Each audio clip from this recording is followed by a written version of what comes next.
Que a graça e a paz do nosso Senhor e Salvador, Jesus Cristo, esteja sobre a sua vida. Eu sou Marco Antônio, pastor da Igreja do Nazareno Ebenezer, e eu tenho a função de preparar você para as entrevistas, para a junta de credenciais. Essa já é a segunda aula. Se você ainda não pegou a primeira, eu quero te desafiar a olhar para a primeira aula, onde tratamos de perguntas de cunho pessoal. Não esqueça disso.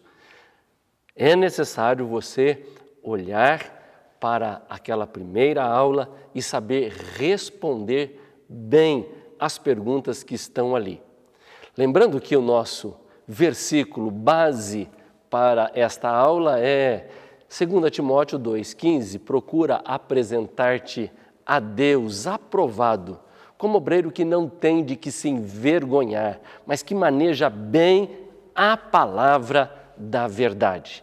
É isso que nós queremos com esta preparação para a junta de credenciais. Falando nisso, já na aula anterior, falamos quais são as funções da junta de credenciais. Volto a dizer, se você ainda não viu, vá até lá e acesse e se prepare para a entrevista. Começamos agora com Constituição da Igreja do Nazareno. Constituição. E aqui nós vamos para a página de número 48 do nosso manual. Olha, se você não tem um manual da Igreja do Nazareno, você pode acessar e perguntar ali para o Google, Manual da Igreja do Nazareno. Você vai ter em PDF. Portanto, não há desculpa para não ter. Você pode acessar da onde você estiver, basta ter internet, você vai ter ali acesso ao manual da Igreja do Nazareno. Olha, e a pergunta que vem agora é: qual é a tarefa da Igreja do Nazareno? Eu quero ser pastor da Igreja do Nazareno, mas qual é a tarefa? Qual é a tarefa da Igreja do Nazareno? É levar ao conhecimento de todos os povos a graça transformadora de Deus através do perdão dos pecados e a limpeza do coração em Jesus Cristo. A nossa primeira missão é fazer discípulos à semelhança de Cristo nas nações. É integrar crentes na comunhão e lista de membros, congregações e equipar, ensinar para o ministério todos quantos respondem em fé. O alvo final da comunidade de fé é apresentar todos perfeitos em Cristo, como diz Colossenses 1:28, no dia final. Portanto, essa é a tarefa principal da Igreja do Nazareno. Agora a seguinte pergunta é: quais as bases da unidade da Igreja do Nazareno? A resposta é a seguinte: são as crenças, princípios, definições e procedimentos como articulados no manual da Igreja do Nazareno. Essas são as nossas bases e elas estão no nosso manual, sendo as crenças, os princípios e definições de procedimento. Nunca a Igreja do Nazareno vai fugir destes procedimentos. É importante, há mais de 100 anos neste manual, como deve ser feito em várias e diversas situações. Por isso, estão aí a nossa base. A seguinte pergunta é: quais os reflexos visíveis da unidade da Igreja do Nazareno? A resposta é a seguinte: Assembleia Geral, que é a autoridade máxima na Igreja do Nazareno, na formulação da doutrina, legislação e eleições. Segundo, é a Junta Geral Internacional, que representa a igreja inteira. Terceiro, é a Junta de Superintendentes Gerais, que pode interpretar o manual, aprovar adaptações culturais e ordenar para o ministério. E se você tem algum irmão, parente, que já passou por diversas entrevistas, pode ser que na próxima Assembleia Distrital ele será ordenado. E não é o superintendente do distrito que faz, mas é o superintendente geral que vem, aquele que tem jurisdição neste local para fazer esta ordenação. Portanto, nós encontramos que esses são reflexos visíveis da Igreja do Nazareno. Nós não somos um corpo só no mundo, não. Nós, como igreja local, estou dizendo, nós estamos ligados ou interligados. E através da Assembleia Geral, através da legislação, através de eleições, através da Junta Geral Internacional, que representa a igreja, a Junta de Superintendentes, todas estas representam aí a unidade da igreja. Próxima pergunta ainda sobre constituição da igreja é a seguinte: os ministérios nazarenos estratégicos têm se centrado historicamente em torno do... Quais são os ministérios estratégicos da igreja? Que você, sendo pastor no futuro desta igreja, quais são esses ministérios? Primeiro, o ministério de evangelismo.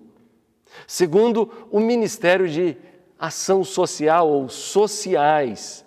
E terceiro, o ministério de educação. Portanto, olha, quando a gente fala sobre ministérios estratégicos da igreja, precisamos pensar em evangelismo, ministérios sociais e de educação. São importantes e são muito estratégicos para a igreja. Talvez você não tenha o conhecimento de quão importante e estratégicos são esses ministérios, mas eles são fundamentais para o desenvolvimento e o crescimento da Igreja do Nazareno. Outra pergunta é: quais os valores essenciais da Igreja do Nazareno? Agora, falando de valores essenciais. A resposta é: somos um povo cristão. Somos também um povo de santidade. E somos um povo com uma missão. Somos um povo com uma missão. E quais as 4 áreas que compreende essa missão? É quase que a pergunta atrelada àquela que eu acabei de fazer. A nossa missão começa na adoração. Ministra ao mundo em evangelismo e compaixão. Estimula crentes a prosseguirem com maturidade cristã através do discipulado. E prepara mulheres e homens para o serviço cristão através da educação cristã de ensino superior. Então, a nossa missão compreende na adoração, ministra ao mundo em evangelismo e compaixão, estimula crentes a prosseguirem com maturidade cristã através do discipulado e prepara mulheres e homens para o serviço cristão através da educação cristã de ensino superior. São perguntas que fazem parte da constituição da Igreja do Nazareno, logo no princípio do manual. E eu quero desafiar a você a olhar para ele e, então, ter, assim, uma grande habilidade sobre esses assuntos. A próxima pergunta é: qual a diferença entre Igreja Universal e igrejas individuais? A resposta é a seguinte: Igreja universal não é do reino de Deus, hein? Igreja universal é constituída por todas as pessoas espiritualmente regeneradas, cujos nomes estão escritos no céu, no livro da vida. Igrejas individuais são constituídas por pessoas regeneradas que, por permissão providencial e direção do Espírito Santo, se associam para a comunhão santa e ministerial. Se associa conosco. Portanto, veja que há uma diferença entre igreja universal e igreja individual. Todos nós fazemos parte da igreja universal e independe da placa, mas todos aqueles que espiritualmente foram regenerados, graças a Deus, foram justificados, foram adotados. Então, fazem parte da igreja universal. Agora, igreja individual é diferente. Muitas vezes, nas perguntas entre os entrevistadores, fazem esta pergunta para saber do seu conhecimento sobre igreja individual e a igreja universal. Atente o seu ouvido para a pergunta, para saber do seu conhecimento. Se ele está simplesmente focado na igreja local aonde você está ou vai ainda mais além. A próxima pergunta é a seguinte: como compõe-se a igreja do Nazareno? E quando nós olhamos para o manual, vamos descobrir que a igreja do Nazareno compõe-se daqueles que voluntariamente se associaram segundo as doutrinas e forma de governo da dita igreja e procuram a santa comunhão cristã, a conversão de pecados, a inteira santificação dos crentes e sua edificação em santidade e simplicidade e o poder espiritual manifesto na primitiva igreja do Novo Testamento, juntamente com a pregação do Evangelho a toda a criatura. É assim que compõe-se a igreja do Nazareno. Pastor, mas eu preciso falar com essas palavras todas? Não necessariamente, mas precisa ter o conhecimento do que é que você está falando quando um entrevistador vai lhe perguntar como se compõe a igreja do Nazareno. Quero só chamar a tua atenção que esta não é só a pergunta de um entrevistador. Qualquer pessoa que souber que você é um pastor e é pastor da igreja do Nazareno, a pergunta seguinte será: como se compõe a igreja do Nazareno? Portanto, precisamos ter a ciência de como isso é, como se processa essa composição da igreja. Vamos para mais algumas perguntas nesta segunda aula, falando da Constituição. Olha, e esta você vai ter que saber de cor.